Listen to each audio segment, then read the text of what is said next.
All right, listeners, I think you know that we are part of the Radiotopia network, which is basically a network built on the idea that you should support the most creative, independent audio makers around. No one, and I mean no one, embodies the Radiotopia ethos more than Benjamin Walker and his show Theory of Everything. Benjamin, who I've known for a long time, has been making beautiful, personal, sprawling audio documentaries for decades that help us understand the very strange world we live in. And now he has a new series called Not All Propaganda is Art. The new series goes back to the 1950s when Western security agencies like the CIA paid artists, writers, and intellectuals to fight the cultural Cold War. The CIA funds were free. I mean, no one was told what to say. Gloria Steinem, activist who sees the CIA as a sort of enlightened pal or rich uncle, there is another viewpoint. Look, if you're listening to this show, I know you like secret histories. I know you like a mix of culture and politics and shadowy figures. So what are you waiting for? Not All Propaganda is Art from Benjamin Walker. You can find it now wherever you listen or at theoryofeverythingpodcast.com.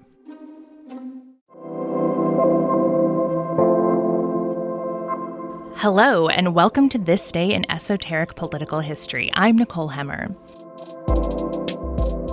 We are back for our final day of Tennessee Week, and today we are talking about two Memphis singers and their relationship with one very controversial president.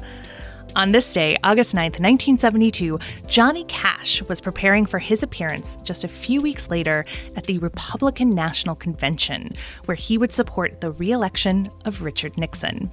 Just 2 weeks earlier, he had met with President Nixon at the White House to talk about prison reform. That was not the first time Cash had appeared at the White House. He was there in April 1970 to sing for Nixon and invited guests. And nor was he the only Tennessee singer gracing the halls of the White House that year. In December 1970, Elvis Presley made his famed visit to the White House, where he presented the president with an unusual gift, a Colt .45 pistol. Not the kind of thing you normally walk into the Oval Office with, but hey, that's Elvis. So today we are going to discuss the King, the President, and the Man in Black. And to help us do that, here, as always, is Kelly Carter-Jackson of Wellesley College. Kelly, hello. Hey there. And back to talk about her hometown of Memphis, Tennessee, CNN editor and all-around amazing human being, Jane Carr. Jane, welcome back. Thanks so much for having me. So, Jane, you grew up in Memphis. I mean, how big were Johnny Cash and Elvis Presley in your day-to-day life? Well, just to say, they were part of an enormous just atmosphere, I think. Growing up in Memphis, you're surrounded by music. It's everywhere. It's in every crevice. And I think Johnny Cash and Elvis Presley are two iconic figures who on their own represent such a huge piece of that. But they also, I think, bring into the forefront the more unseen pieces of that come from just the huge tradition of Black music, blues music, folk music that really inform so much of what made Memphis what it was in history and what it still is today. I grew up in a really music-oriented family, and that was just a huge part of my existence growing up. You know, I was definitely the 16-year-old who looked 12 talking her way into blues clubs. So this is just to paint a picture. So, thinking about, I would say, Johnny Cash and Elvis Presley are the most iconic figures of a huge ecosystem that really helps to define the city. How do you make sense of their sort of Nixon adoration or admiration? Mm-hmm.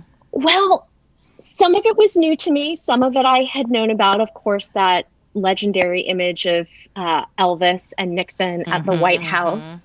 But in some ways, it really seems to reflect a fusion of culture and politics that I think Nixon really understood.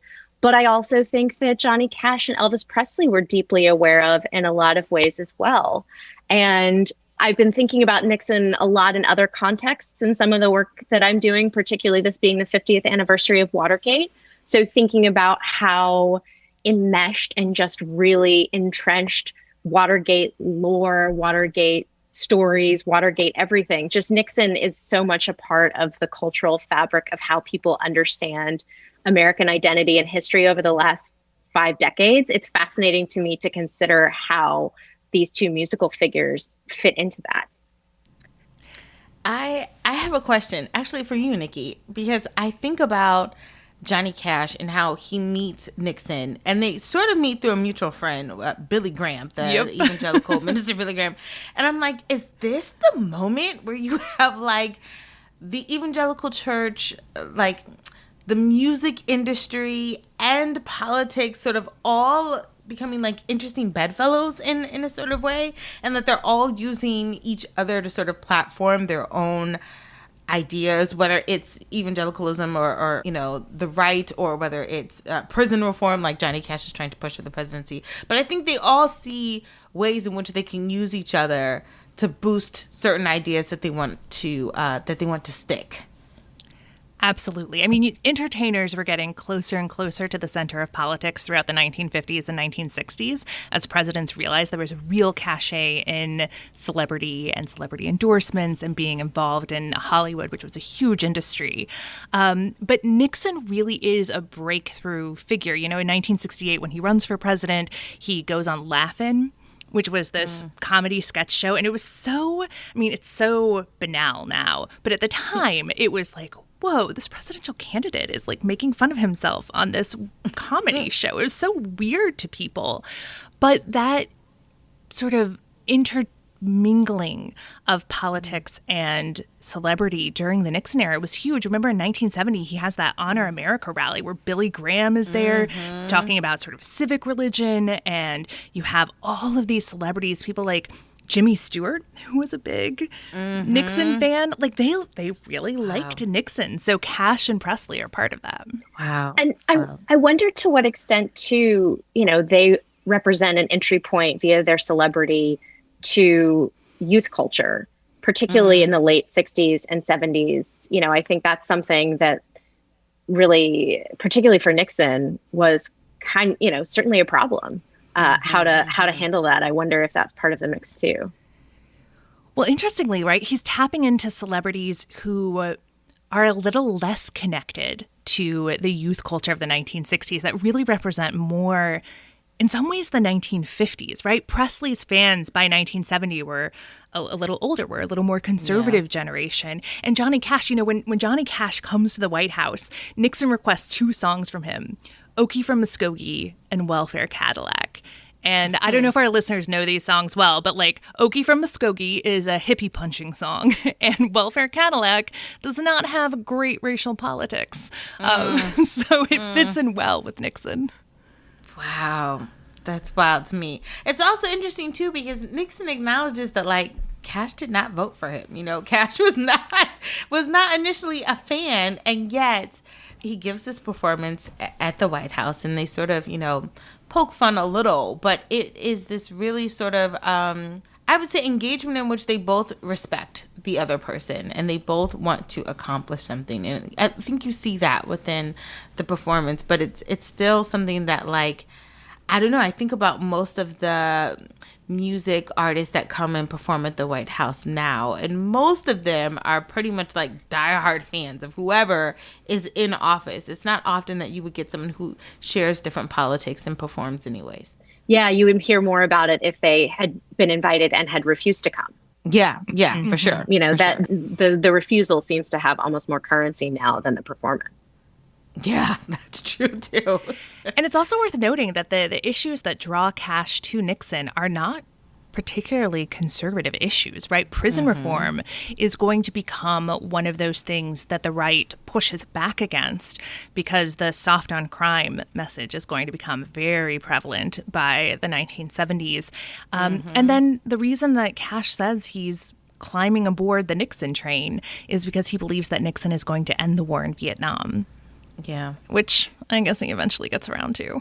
Yeah, I know. I was like, this, really? Nixon's the one to do it? But I mean, at this point, I think Cash has a certain agenda that he wants to push, even with his own experiences. So he also, correct me if I'm wrong, he went to prison too, right? Didn't he serve time for a little bit? So for him, prison reform is something that it's not quite politicized in the way that it is right now. So pushing something like prison reform or making sure that there are rehabilitation programs that, people that get out have opportunities is something that I think would have been seen as progressive, but not necessarily controversial in the way that it gets viewed today. And one of the things that I thought was so interesting too about the Vietnam component and the prison reform component was the way that Johnny Cash spoke to Nixon from the stage. The idea that, at this moment, you could say, we pray, Mr. President, that you can end this war in Vietnam sooner than you hope or think it can be done, directly invoking him from the stage. I mean, if someone did that today, I think it would be such a huge earthquake. And being able to talk in terms of his faith, which in addition to his experience having been behind bars, his whole, musical background comes very much also from a religious point of view. And so, thinking about how expressions of faith in that, political, musical moment might also have carried weight is really interesting. And, both Johnny Cash and Elvis Presley, they're rock singers, they're country singers, but they're also gospel singers. And so they both have this music that is inflected by religion and the sort of music of Protestant faith. I'd love for us to talk about Elvis Presley some. I mean, I think that this is the more famous story, but can you talk a little bit about how it is that Elvis Presley wandered into the Oval Office? Maybe infamous a little bit would be I know. a little bit to the point. He initiated the meeting himself. He wrote Nixon this 6-page letter requesting a meeting. He wanted to be in the space with the man. He wanted to meet with Nixon, and he shows up wearing purple pants and this big drapey Velvet blazer. pants. And velvet pants, let's be clear. Velvet Elvis. Let's also not forget that he brought with him a World War II Colt .45 pistol as a gift. Yeah. So I don't wild even know what thing to say to bring about the that. president. Yeah. Okay. I don't know what is more confusing to me, the fact that he's bringing a gun or the fact that he's wearing purple velvet. It's just like, what is happening here? Whole letter seems to be reads very much to me as this kind of these kids today, attitude where he's saying, he's expressing concern, for the future of the country, talking about the negative influence of drug culture, hippies, the SDS, and he offers to help the president and the country because of his popularity. He sort of offers up his own cultural currency as a political tool for the Nixon administration, which is just wild. But isn't he out of touch? I mean, I'm like, what young people do you think that you can influence, Elvis? I don't know. I mean, maybe their moms, but. I mean, we're full on Vegas Elvis at this point, I think. Yeah. So this is 1970 when this all unfolds. And actually, we should talk about this letter a little bit. As you mentioned, Jane, it's 6 pages, but it's also written on American Airlines in-flight letterhead. He's writing this letter on his flight to Washington. He runs into a senator while he's on this flight. First of all, the fact that the airlines are so fancy in 1970 that they have their own in-flight letterhead. We have fallen crazy. So far. One wonders if perhaps he had an in-flight tipple while he was writing this very loquacious letter that he then goes to the White House and physically drops off the letter. And that leads to this invitation so that he can go sit with the president. He brings this gun, but he also gets a gift in return.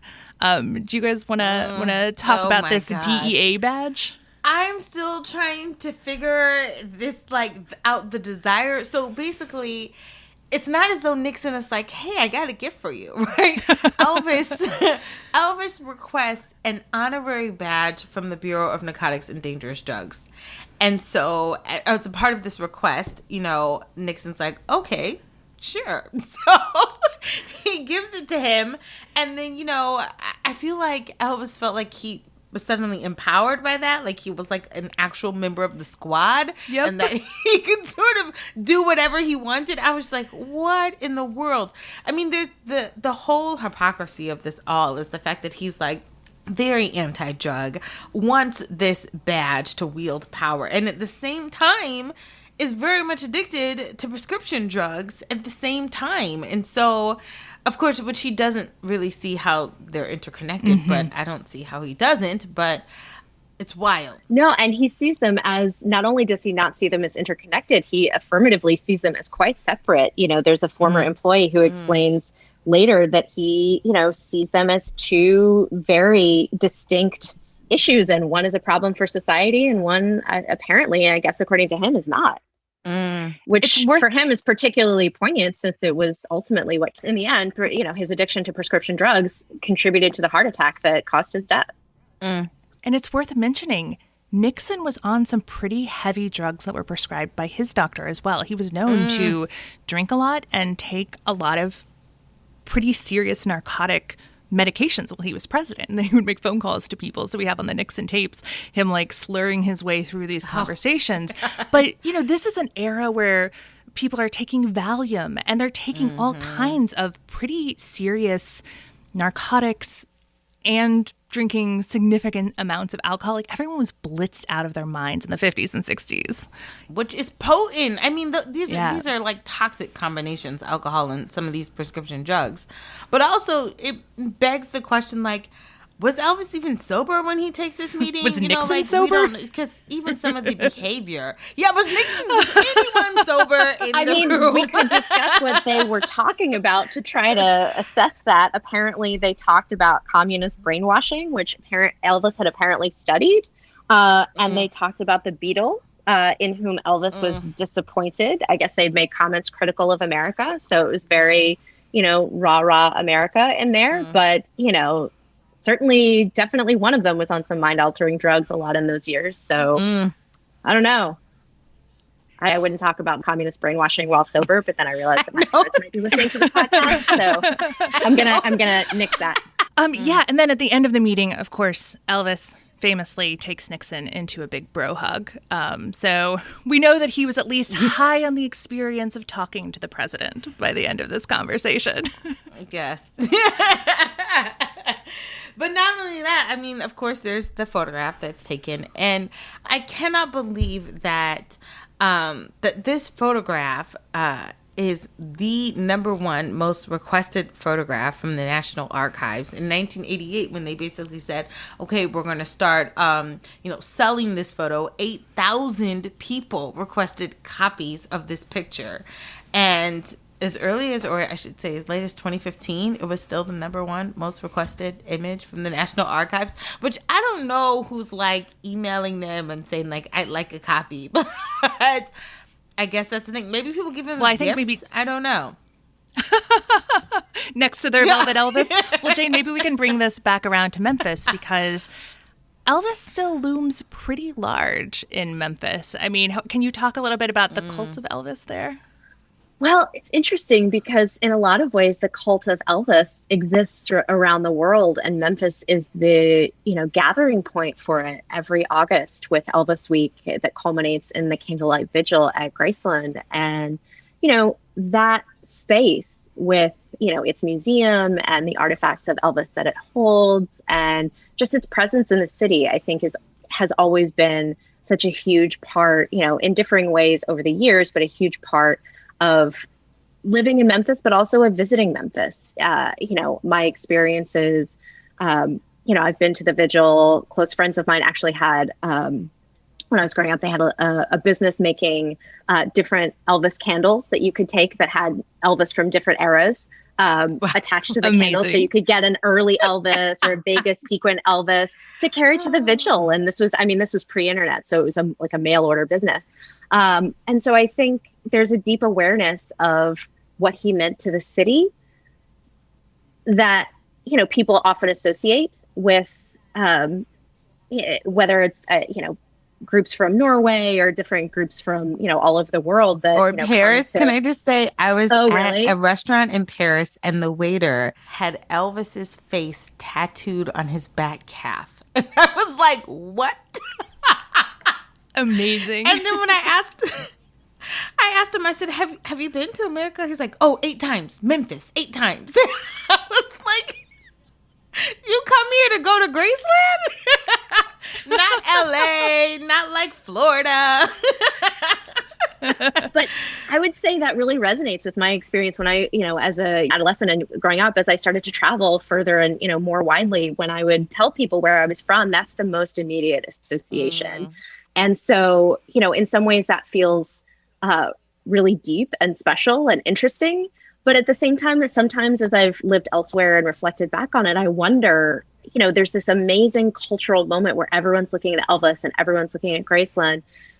And no one's really talking about some of the other things that are so tragic about his life, like his addiction, and certainly that isn't to say that, no one is talking about the problem of addiction, particularly prescription drugs in or around the South. I think many people are, and they're doing amazing work. But, I've always wondered, is Elvis and the sort of obsession with him and interest in him, could there more be done with that?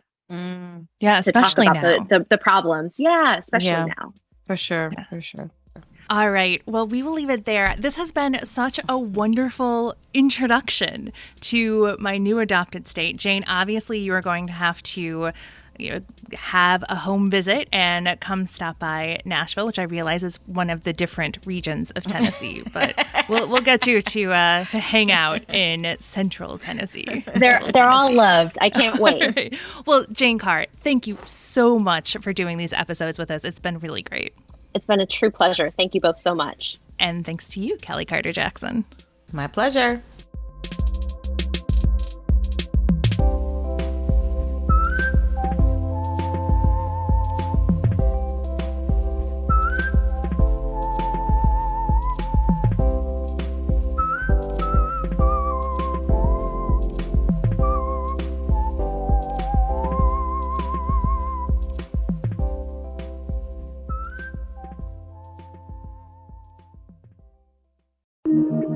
Radiotopia.